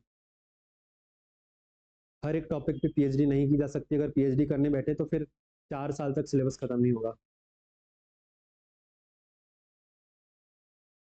फिर फोर्थ पेपर में इस बार 2 पार्ट हो गए। फोर्थ पेपर में लोगों की दिक्कत है कि पेपर काफ़ी बड़ा हो गया है, काफ़ी चैलेंजिंग हो गया है और ख़त्म नहीं होता है। तो आप उसके लिए पहले से प्रिपेयर रहेंगे। इस पेपर में स्पीड थोड़ी ज़्यादा रखनी है। जैसे इस बार मैं पेपर दे रहा था 2024 का मीन्स का, और उसी दिन आयोग के मेंबर आए थे, अध्यक्ष महोदय भी वहाँ पर आए थे। बहुत सारे लोगों की शिकायत थी कि पेपर सर कंप्लीट नहीं हो रहा है। 5 मतलब हिंदी के पेपर में आए थे, तो उन्होंने बोला था कि आप इससे छोटा करवाइए। उन्होंने बोला था कि हम देखते हैं। पर मुझे लगता है कि अगर आप पहले के 3 पेपर लिखे हैं तो चौथे दिन आपकी स्पीड बढ़ जाती है, और आपको ऑलरेडी पता है कि पेपर बड़ा है, तो वैसी स्पीड बढ़ा के रखनी है। उस दिन मेरा पेपर छूटा नहीं था, चौथा पेपर नहीं छूटा था, क्योंकि हम उसके लिए मेंटली प्रिपेयर थे। तो चौथे पेपर के लिए बस मैं हाँ, कुछ लोग तो ऐसे थे कि उसमें केस स्टडी में अथवा आता है ना। हाँ, मतलब पहले पार्ट में अच्छा। आप सर, इसलिए आप सर हो।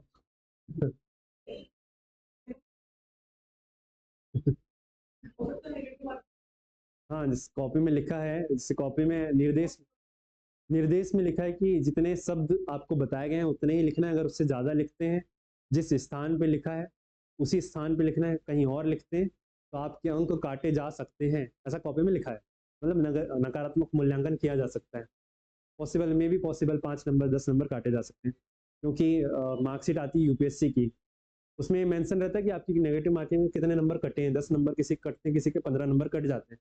मतलब जितने नंबर आए थे उसमें नेगेटिव मार्किंग भी शो कर देते हैं वो, कि इतने नंबर काटे गए आपके, नेगेटिव मूल्यांकन हुआ है। तो माइट भी पॉसिबल कि आपने एक्स्ट्रा लिख दिया है, बाहर लिख दिया है, तो नंबर कट गए होंगे।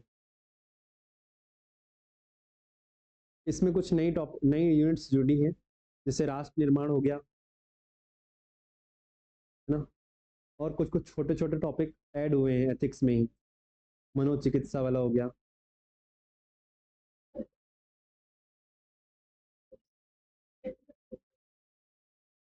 ये तो बहुत सिंपल से ही है। तो वो जो है ना, मानव व्यक्तित्व को प्रभावित करने वाले तत्व, इसमें तत्व लिखा है। ये फिर ये सेम टॉपिक इसके आपके उसमें भी लिखा है। समग्र व्यक्तित्व विकास के जो यूनिट 4 है, पेपर 4 की यूनिट 4, उसका टॉपिक है सेकेंड टॉपिक, व्यक्तित्व विकास के विभिन्न घटक। और यही ये सेम चीजें हैं, मानव व्यक्तित्व को प्रभावित करने वाले विभिन्न तत्व। दोनों को अगर हम कंबाइन करें तो एक ही टॉपिक है, उसके अलग अलग पॉइंट्स हैं वो। इसमें एक दो मॉडल्स हैं। और यूनिट 4 में, मतलब पेपर 4 में एमपीपीएससी की आदत है कि मॉडल वो पूछ लेते हैं कभी कभी। तो इसके कुछ कुछ मॉडल्स हैं, वो आपसे पूछे जा सकते हैं। 2-3 मॉडल हैं, अभी मुझे उनके नाम फिलहाल में याद नहीं है। हाँ, एक मैस्लो का। नहीं नहीं, इसके मानव व्यक्तित्व का है। मानव व्यक्तित्व को प्रभावित करने वाले घटक व्यक्तित्व विकास के हैं। एक वो है ना, एक हर्जबर्ग का, एक वो ईड ईगो सुपर ईगो वाला है एक।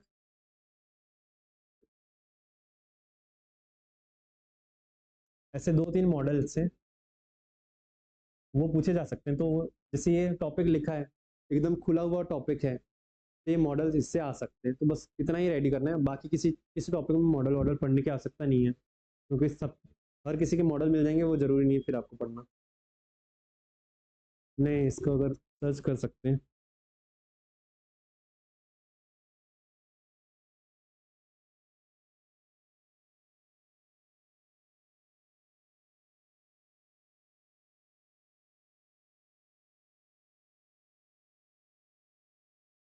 फ्यूट की है शायद ये।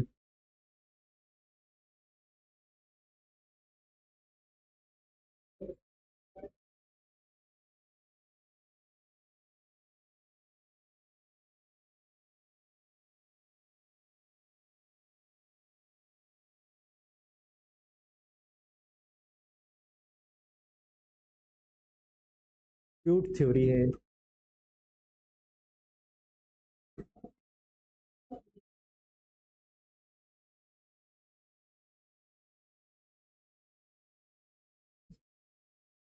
बाकी जीवन मूल्य क्या होता है, जीवन में मूल्यों की आवश्यकता क्यों है, मूल्यबोध, सिविक सेंस होना चाहिए, क्यों होना चाहिए।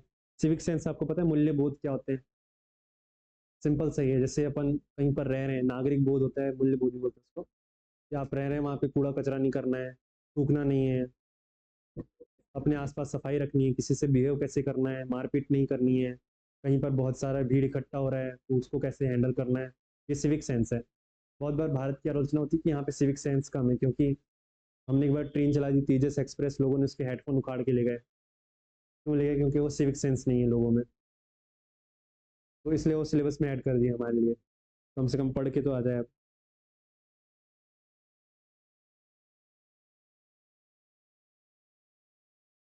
बाकी तो कुछ वही टॉपिक हैं जो जो पहले से हम पढ़ते आ रहे हैं।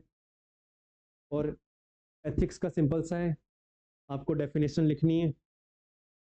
एथिक्स में डेफिनेशन 2 नंबर में भी आती है डायरेक्ट लिखने के लिए, और बड़े क्वेश्चन में भी आती है, और उसके कारण प्रभाव ये सब पूछते हैं। तो डेफिनेशन किसी फिलोसफर के अकॉर्डिंग हम लिखेंगे।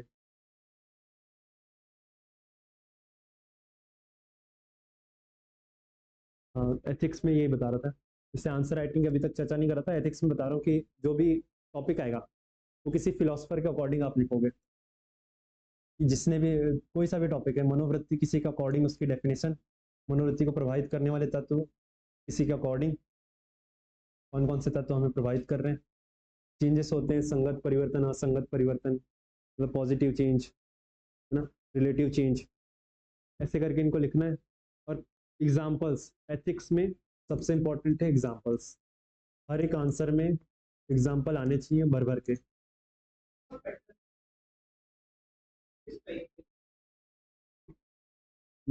एग्जाम्पल लिखेंगे अपने आसपास की चीज़ों की, है ना, आसपास अगर चीज़ें आप ऑब्जर्व कर रहे होंगे तो किसी की मनोवृत्ति आपने परिवर्तित होते हुए भी देखी होगी। जैसे घर वालों के विचार थे मोबाइल को लेकर, है ना, मोबाइल को लेकर पहले विचार थे कि वो बहुत खराब होता है, और बहुत सारे लोगों ने मोबाइल से ही, जैसे कि उनकी कभी तबीयत खराब हो गई, या फिर जैसे एम्बुलेंस हो गया, है ना, किसी की तबीयत खराब हो गई, आपने एम्बुलेंस डायल किया, फिर 100 डायल किया, पुलिस आ गई, तुरंत आ गई, एम्बुलेंस तुरंत आ गई। तो तो उन लोगों की मनोवृत्ति परिवर्तित होगी कि मोबाइल एक अच्छी चीज़ भी होती है, सिर्फ खराब नहीं है। हाँ जी, हाँ हाँ, वेनिस मनोवृत्ति में आ जाएगा। और भी आप जो जो टॉपिक हम पढ़ेंगे उसके लाइव एग्जांपल जो आसपास घटित हो रहे हैं ना, उसके एग्जांपल लिखेंगे तो ज़्यादा अच्छा लगेगा। बहुत बहुत बार हम सिर्फ पढ़े हुए एग्जांपल लिखते हैं, बच्चे को डंडे से पीटा फिर उसकी परिवर्तित हो गई, जरूरी नहीं कि वही एग्जांपल लिखें। आप खुद से सोच लो, एक बार सोच लो, और वो एग्जांपल खुद के लिए बना लो, और आप वही लिखते रहो। जैसे मैं बताता हूँ, एक एग्जांपल था एसएचजी का है। एसएचजी का मैंने एग्जांपल लिखा है, तेजस्विनी, हमारे यहाँ पे एसएचजी है कान्हा में, वो कैंटीन चलाता है, तो जब भी एसएचजी का क्वेश्चन आता है या फिर कोई महिलाओं से रिलेटेड क्वेश्चन आते हैं, मैं वही एग्जांपल लिखता हूँ कि कान्हा नेशनल पार्क में। तो एक ऑथेंटिसिटी लग रही कि आपने, फिर या तो लग सकता है कि आपने बहुत अच्छी पढ़ाई की है, अब उन्हें तो नहीं पता कि मैं कहाँ रहता हूँ, कान्हा में रहता हूँ, उन्हें लगे कि आप शायद मैगजीन भी पढ़ते हैं, बहुत अच्छी तैयारी कर रहे हैं आप, बहुत ज़्यादा डेडिकेटेड हैं, इसलिए आपको बहुत ज़्यादा अंदर के डीप फैक्ट पता है। अगर आप बालाघाट के एग्जाम्पल लिखते हैं ना ज़्यादा, मतलब सिर्फ सिर्फ बालाघाट के नहीं, पर बालाघाट के बहुत सारे एग्जाम्पल अगर आप लिख देते हैं, तो ऐसा लगेगा कि ये अपने क्षेत्र से कम अवेयर तो है। अगर आप बालाघाट, अगर ये समझ में भी आ गया कि आप बालाघाट से हैं, तो आपकी अवेयरनेस वहाँ पे दिखती है कि आप अवेयर हैं, और आपने सिर्फ किताबी कीड़े नहीं हैं आप, कि सिर्फ किताब से पढ़कर आपको समझ में आ रहा है, आपको लाइव एग्जाम्पल समझ में आ रहे हैं। अगर ये चीज़ें लिखते हैं तो ये भी बहुत छोटी सी माइन्यूट सी चीज़ है, इससे भी नंबर्स बढ़ते हैं, और आधा नंबर या 0.25 नंबर बढ़ता है, तो बहुत कुछ चेंज होता है 0.25 से।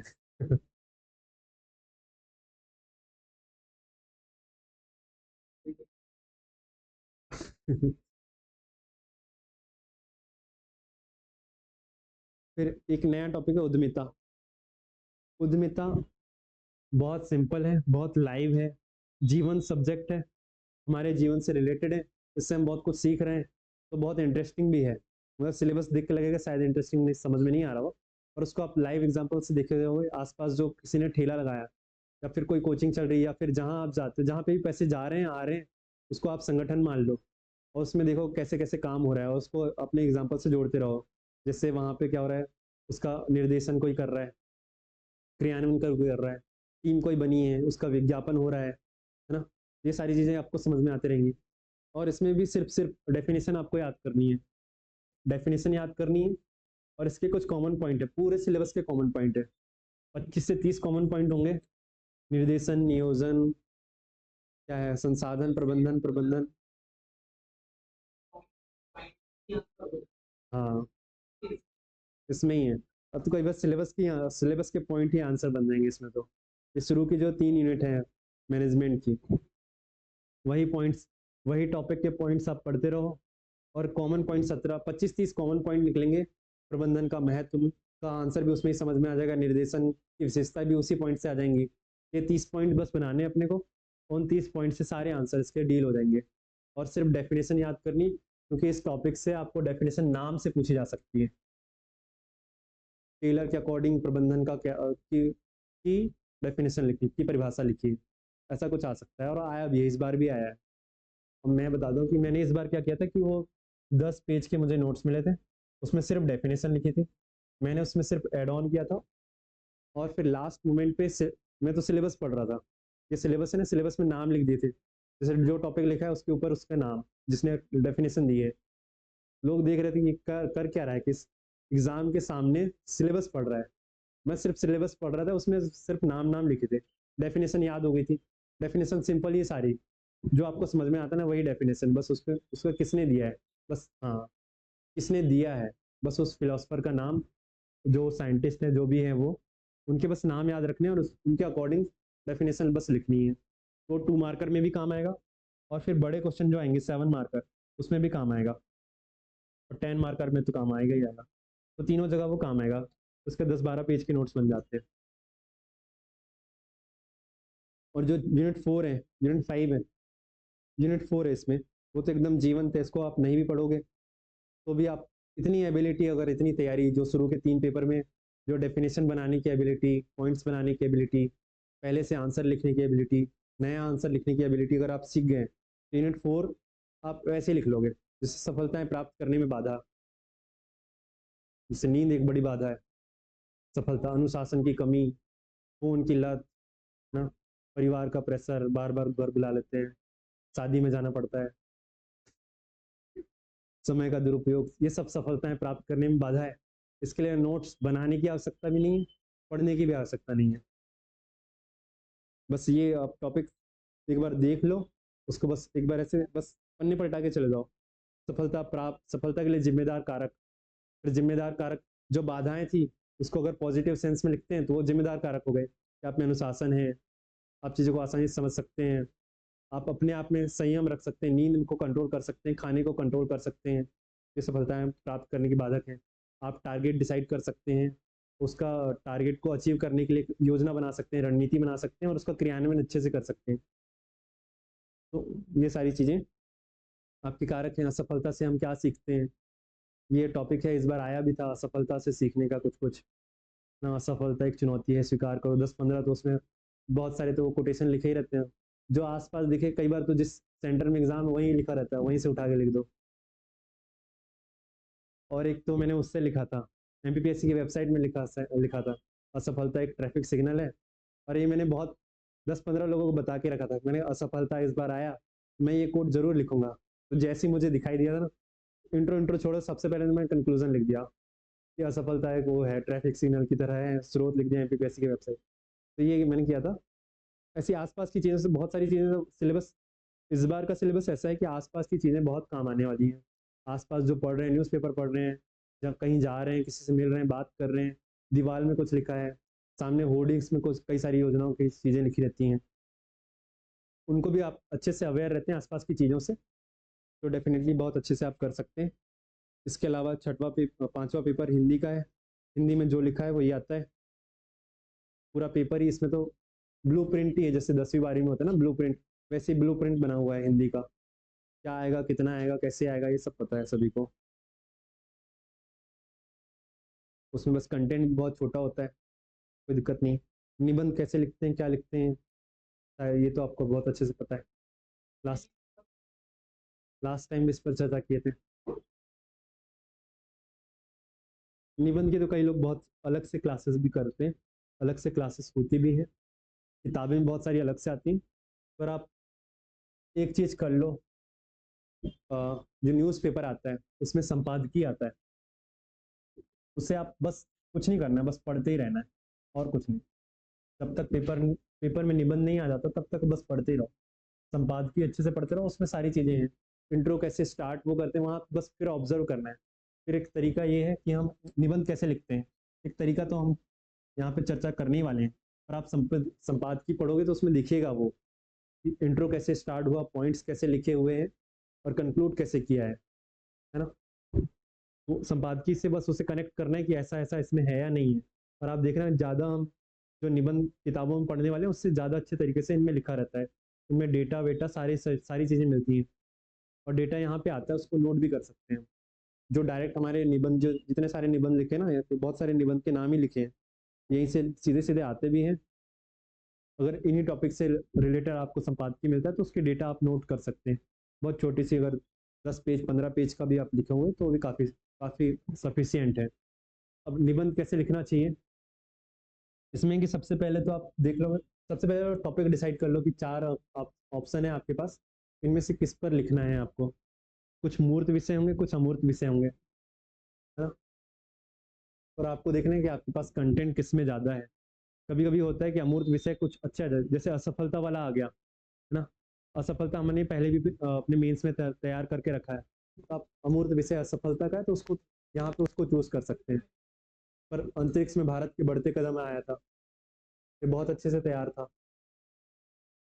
यहाँ पे इसमें डेटा भी है, कोटेशन भी हमें पता है, और जो जो चीज़ें कि करंट अफेयर भी पता है। अगर ऐसा टॉपिक है तो इनको चूज कर सकते हैं और कोई अंतर नहीं आता कि बाकी लोगों ने क्या चूज किया है। कई बार ये बोला जाता है कि बाकी लोगों ने जो चूज किया उसको छोड़ के चूज कर लो। पता चले आपने कुछ चूज कर लिया, तुलसीदास की कोई रचना लिखी है छोटी सी, आपको बनी नहीं रहा, पता ही नहीं है कि वो क्या है। अगर आप गलत डायरेक्शन में चले गए तो पूरा निबंध ही खत्म हो गया। या फिर आपने उनको चूज कर लिया और वो आप 6 पेज से ज़्यादा नहीं लिख पा रहे उसमें। तो बस एक है ये है कि विषय का जो चुनाव है बहुत वाइजली करना है। फिर उसके बाद जिस विषय का चुनाव कर रहे हैं, है ना, जिस विषय का चुनाव किया,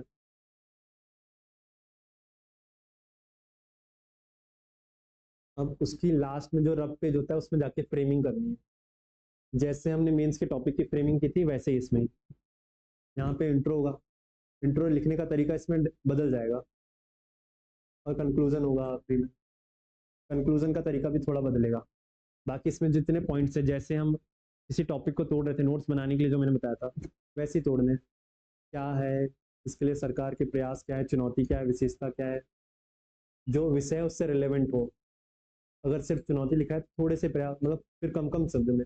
पर इसी टॉपिक में अगर चुनौती लिख दिया है तो अपना कंटेंट का लगभग 70% चुनौती ही होना चाहिए, 70 से 80%। 80% फिर चुनौती में ही जाना चाहिए। अगर ओपन एंडेड है तो फिर सारे सारे टॉपिक, जो छोटे छोटे टॉपिक है सब में 10-10%, 12-12% देते हुए सारे जितने डायमेंशन उसके बन सकते हैं उसको कवर करना है। जैसे एक आध निबंध पे ही बात कर लेते हैं। हम्म, जैसे विकसित भारत है ना, एक विषय हो सकता है विकसित भारत 2047। तो ये क्या है, वर्तमान स्थिति क्या है, भविष्य की राह क्या है, सरकार के प्रयास क्या है, चुनौती क्या है, विशेषताएं क्या है, ये सब लिख के कंक्लूड कर सकते हैं। परंतु यहीं पे आ गया विकसित भारत की चुनौतियाँ। विकसित भारत बनने में की राह में आने वाली चुनौतियों पर निबंध लिखिए, ऐसा कुछ आ गया एक टॉपिक। तो फिर चुनौतियों के बारे में हम ज़्यादा लिखेंगे, यहाँ पे थोड़े से पॉइंट्स कम हो जाएंगे, मतलब ये पॉइंट्स तो हमेशा रहेंगे ही, और वो उनकी जो संख्या है, उसकी जो मात्रा है वो कम होती जाएगी। पर चुनौती आएगा तो 80%, 70 से 80% चुनौती के बारे में ही लिखेंगे। फिर फिर 10 से 20% उसके बारे में हम लगातार हमारे प्रयास क्या है और उसके लिए सुझाव क्या है ना। सुझाव भी 10% हो जाएंगे। वो चुनौती अगर आता है तो फिर ऐसे करना है, फिर अंतिम में कंक्लूड करना है। बात आती है इसमें सबसे जो इम्पोर्टेंट पेज है वो भूमिका, है ना, इंट्रो। और दूसरा ये सिर्फ रफ पेज में करना है। सामने जो अगर निबंध लिखना स्टार्ट करिए तो वहां पे उसकी रूपरेखा नहीं लिखनी है, रूपरेखा नहीं लिखनी है। कुछ कुछ छोटी सी चीजें होती है, जैसे सब हेडिंग नहीं बनाना है, ना, ये टॉपिक हम बना रहे हैं पर सब हेडिंग के साथ नहीं बनाना है। आप बस क्या करना है, पैराग्राफ चेंज करना है। ये एक पैराग्राफ चल रहा था, पैराग्राफ यहाँ से चेंज हो गया, तो आपको लग रहा है कि ये सब हेडिंग जैसे ही, तो उसके नीचे बस अंडरलाइन करना है ना। जैसे चुनौतियाँ, जैसे किसी भी चीज़ का सामाजिक आर्थिक लिख दिया तो सामाजिक विशेषता ऐसा लिख दिए। सामाजिक विशेषता यह है कि इस विषय में भारत ये करता जा रहा है, ऐसा हो रहा है। फिर थोड़ा सा कहते हैं पैराग्राफ चेंज। आर्थिक विशेषता की अगर बात करें, ऐसा कुछ टॉपिक लिख रहे हैं तो ये सामाजिक विशेषता पे अंडरलाइन कर दिया, फिर नीचे आर्थिक विशेषता पे अंडरलाइन कर दिया। तो ये सब हेडिंग जैसा भी है पर सब हेडिंग नहीं है। और भूमिका की बात कर रहे थे, इंट्रो कैसे लिखना चाहिए, तो इंट्रो लिखने के बहुत सारे तरीके हैं। डेफिनेशन नहीं लिखनी चाहिए। अभी तक हम हो रहा था कि जो भी आंसर हम लिख रहे थे उसमें हम डेफिनेशन से, फैक्ट से, इससे शुरुआत कर रहे थे। यहाँ पे डेफिनेशन से शुरुआत करेंगे तो जैसे पर्यावरण का निबंध है, पर्यावरण पे निबंध हम पहली दूसरी मतलब वो जब स्टार्टिंग क्लासेस स्कूल में थे तब हम लिख रहे थे कि हमारे चार परिधन आवरण सबसे मिलकर बना हुआ है, हमारे चारों ओर का आवरण पर्यावरण कहलाता है। तो अगर आप फिर से वहाँ पे अभी भी ऐसे ही लिख रहे हो तो लगेगा कि आपका जो विकास होना था वो हुआ ही नहीं। अभी भी आप 8वीं में ही हो, है ना। तो यहाँ पे कुछ तरीके हम नए, कुछ और तरीके से लिखेंगे। जिससे बहुत, एक जो तरीका मैं फॉलो करता हूँ वो है स्टोरी, शॉर्ट स्टोरी। और शॉर्ट स्टोरी में भी ऐसे ही कि दादाजी ने सुबह नाश्ते में चाय के साथ समाचार पत्र लिया, और फिर उसका उनका क्या पोता आया रवि, उसने पूछा कि ये क्या होता है, जो टॉपिक है वही क्या होता है। जैसे विकसित भारत, जैसे दादाजी ने कहा कि तुम्हें पता है 2047 तक भारत विकसित भारत बन जाएगा। फिर रवि बोलेगा कि दादाजी विकसित भारत क्या होता है, विकसित क्या होता है, तो दादाजी शॉर्ट में समझाएंगे। फिर उसके बाद फिर हम तो उसमें आ जाएंगे, अपने टॉपिक्स पे आ जाएंगे, है ना। ये स्टोरी शॉर्ट में स्टार्ट हो गई, यहीं पे खत्म हो गई, तुरंत खत्म हो गई। पता चले स्टोरी लिख दी 4 लाइन, 4 पेज में तो स्टोरी लिख दी। दादाजी गए, फिर बहू आई, फिर बेटा आया, फिर उनमें लड़ाई हुई, इतना भी नहीं करना है। 1 पेज इंट्रो का ही है कि जो अगर बड़ा निबंध है तो शुरू के आधा पेज तो यहाँ पे ऑलरेडी लिखा होता है, टॉपिक के नाम लिखे रहते हैं, यहाँ से स्टार्ट होता है। कोशिश है कि इंट्रो यहाँ खत्म हो जाए, फिर अगले पेज से अगले जो टॉपिक्स हमने जो वहाँ पे बना के रखे हैं रफ पेज में, वहाँ से स्टार्ट हो जाए। ऐसे ना टॉपिक हम डिसाइड कर लेंगे तो 10 पेज का कंटेंट हमें पहले से पता है कि 10वें पेज में क्या आने वाला है, 8वें पेज में क्या आने वाला है, 9वें पेज में क्या आने वाला है। कई बार हम भावनाओं में बह जाते हैं, लिखते रहते हैं, लिखते लिखते जो चीज़ हमें लिखनी थी 50 शब्दों में, वो हम 2 पेज में लिख लेते हैं। और जो 2 पेज में लिखना था, अब जगह कम बची तो सिर्फ 50 पेज में छोड़ के आते हैं। तो पहले से आप रूपरेखा साइड में बना लेते हैं पहले से ही। भले इसमें अगर जैसे 10 मिनट भी लग जाए तो कोई दिक्कत नहीं है, क्योंकि 10 मिनट यहाँ पे अगर आप दे देते हैं तो फिर आगे आपके पास पूरा फ्लो बना है, ये फ्लो टूटेगा नहीं। कई बार हम डायरेक्ट निबंध स्टार्ट करते हैं, फिर बीच में फ्लो टूटने लगता है कि अब क्या करें, अब इसके बाद क्या, अब इसके बाद क्या। तो वो टाइम कई बार ऐसा लगता है कि यहाँ पे हमने यहाँ पे ज़्यादा टाइम खर्च कर दिया, पर वैसा होता नहीं। 10 मिनट आप बीच के बचा रहे हो, बीच में कई बार टाइम खर्च होने लगता है, 1 मिनट रुक जाते हैं, और 4 बार रुक गए तो 4 मिनट 5 मिनट ऐसे ही खर्च होने वाला है। तो उससे बेटर है कि पहले ही आप ऐसे रूपरेखा बना लें, दोनों निबंध के लिए, बड़े वाले के लिए भी, छोटे वाले के लिए। और इसके बाद फिर आता है एक लेटर, आखिरी टॉपिक, लेटर्स। तो लेटर में जो लिखे हैं 15-16 टाइप के लेटर्स लिखे, सारे पढ़ने, लगभग 12-13 एक जैसे ही, 15 में से 13 तो लगभग एक जैसे ही हैं, वैसे स्टार्ट होते हैं यहाँ से ऐसे। इनमें छोटी छोटी बस इनमें चीज़ें ध्यान रखनी कि कहाँ अल्प विराम रख रहा है, कहाँ पूर्ण विराम रख रहा है, कौन सी चीज़ें हेडिंग में आएंगी, कौन सी चीज़ें बीच में आएंगी। अगर नाम लिख रहे हैं तो वो कोष्टक में आएगा, यहाँ पे इसके साइन होंगे, साइन करने नहीं है। अगर साइन ही करके आ गए अपने तो साइन करने नहीं है, यहाँ पे हस्ताक्षर बस लिखना है। यहाँ पे क्या लिखा रहता है, प्रार्थी कहाँ लिखा रहता है, भौदी कहाँ लिखा रहता है, राज्यपाल की ओर से तथा शासन के आदेशानुसार, ऐसा कोई आदेश में लिखा रहता है, अधिसूचना में लिखा रहता है, राज्यपाल के नाम से तथा आदेशानुसार। तो बस यही चीज़ें बस देखनी है। कंटेंट तो वो जो दिखा दिखा रहता है ना विषय में, बस उतना ही लिखना है, इतना इतना इतना खत्म। बाकी जो चीज़ें हैं जो आपको तैयार करके जानी है, वो यहाँ पे क्या लिखना है, यहाँ पे क्या लिखना है, यहाँ पे क्या लिखना है, बस इतना ही ध्यान रखना है। छोटी छोटी मात्राओं का ध्यान रखना है इसमें, अल्प विराम का ध्यान रखना है, पूर्ण विराम का ध्यान रखना है, और किस जगह पे क्या लिखना है, बस इतना ही ध्यान रखना है। जैसे फॉर्मेट फॉर्मेट को लेके बहुत सारे लोगों को चिंता रहती है कि क्या फॉर्मेट सही होता है, क्योंकि बहुत सारे नोट्स में अलग अलग लिखा रहता है। तो बस आपको उसको रेफरेंस लेना है जो गवर्नमेंट का ऑफिशियल पेपर्स हैं। एमपीपीएससी की वेबसाइट में विज्ञप्ति जारी होती है, विज्ञप्ति कैसे आती है आप उसका बॉक्स देख सकते हो। विज्ञप्ति भी एक टॉपिक है, वो भी आ सकता है। एमपीपीएससी की वेबसाइट हम देखते ही हैं। लेटर्स बहुत सारे बीच में डलते रहते हैं, वो हम देख सकते हैं। विज्ञापन तो आते ही, पता ही विज्ञापन एमपीपीएससी का आता है, और शॉर्ट विज्ञापन भी आते हैं कई बार। न्यूज़पेपर में आता है ना शॉर्ट विज्ञापन, जिसमें सिर्फ पदों का नाम लिखा रहता है, शैक्षणिक अर्हता लिखी रहती है, ऐसे बस। तो वो भी आपको उन जगहों से देखना है, जैसे सरकारी लेटर्स है उनको देखना है, तो वहाँ से कंप्लीट हो जाएगा। तो ये पूरा पेपर ही कंप्लीट हो गया। इसके अलावा कोई सवाल?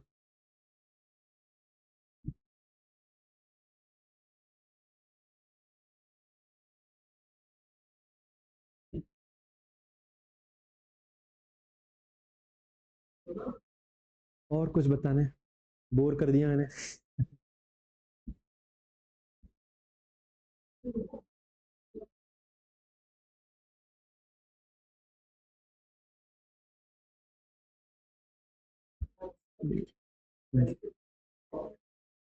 देवी कीर्ति सर कहते हैं कि वो, उस बारे में हमने चर्चा कर ली है। अब तो आप लोगों को याद होगा शायद, इंट्रो में क्या लिखना है। बताओ, आप ही लोग बताओ।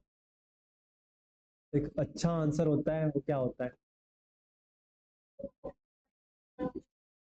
हाँ, जो क्वेश्चन में पूछा गया है वही होना चाहिए, वो अच्छा आंसर है।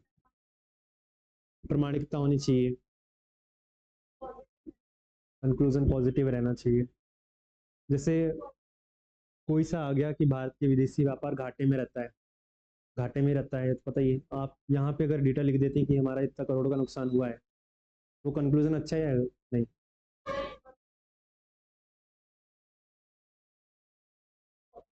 हाँ, उसमें पॉजिटिव के साथ साथ इंफॉर्मेशन भी आनी चाहिए।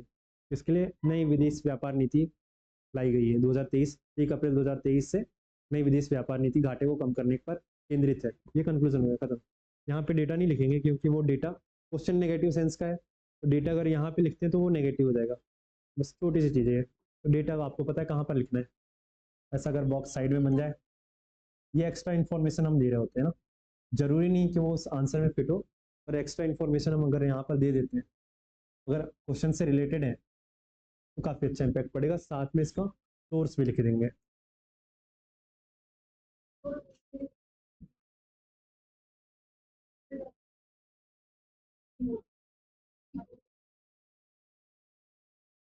आप अगर बड़े क्वेश्चन देखोगे ना, उसमें ऑलरेडी वो क्वेश्चन डिवाइडेड रहते हैं। शॉर्ट में उसकी क्या है, इसकी विशेषता और चुनौतियां, ऐसे करके कोई क्वेश्चन आता है, तो उसमें 3 पार्ट ऑलरेडी बन गए। हाँ, डिस्कस बोले तो जितने डायमेंशन हम खरीद खोल सकते हैं उतने खोलना है। बाकी तो क्वेश्चन वैसे ही रहता है कि एक छोटा सा रहेगा कि इसकी परिभाषा क्या है, मतलब कुछ भी रहेगा, ये क्या है, भारत का विदेशी व्यापार क्या है, इसके मार्ग में आने वाली चुनौतियां क्या हैं, और इसके लिए आप क्या सुझाव देना चाहते हैं, ऐसा क्वेश्चन आएगा बड़ा वाला। विदेशी व्यापार क्या है आप बता दो शॉर्ट में, इंट्रो 2-3 लाइन।